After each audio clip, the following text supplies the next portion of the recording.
તાજેતરમાં શરૂ થયેલી નવી સિવિલ હોસ્પિટલ સ્ટેન્સિલ બિલ્ડિંગ, જે હાલમાં પીડિયાટ્રિક અને ગાયનેક માટે ઉપયોગમાં લેવાઈ રહી છે, ત્યાં તંત્રની સુરત નવી સિવિલ હોસ્પિટલમાં જર્જરિત બિલ્ડિંગને તોડી પાડવા માટેની તૈયારીઓ શરૂ કરી દેવામાં આવી છે, જેને લઈને પીડિયાટ્રિક તેમજ ગાયનેક સહિતના અનેક વિભાગને હોસ્પિટલના સ્ટેમ સેલ બિલ્ડિંગમાં અઠવાડિયા પહેલા શરૂ કરવામાં આવ્યા છે.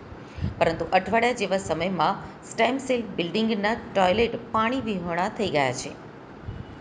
નવી સિવિલ હોસ્પિટલમાં ટોયલેટની સમસ્યા વારંવાર સર્જાય છે, તેમ છતાં તંત્ર ઉદાસીન કામગીરી કરી રહી છે. હોસ્પિટલના તંત્રને લોકોની સમસ્યા સુધી પહોંચવા માટે રસ જ ના હોય તેવા દ્રશ્યો વારંવાર નવી સિવિલ હોસ્પિટલમાં સર્જાઈ રહ્યા છે.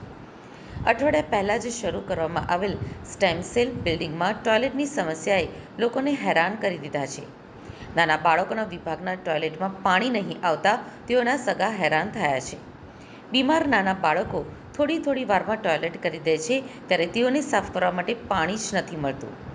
ગર્ભવતી મહિલાઓ અને બાળકો માટે શુદ્ધ પાણી અને હાઇજેનિક પરિસ્થિતિ અત્યંત મહત્વપૂર્ણ છે, પરંતુ નવી બિલ્ડિંગમાં આ તાતી જરૂરિયાત પણ પૂરી થતી નથી.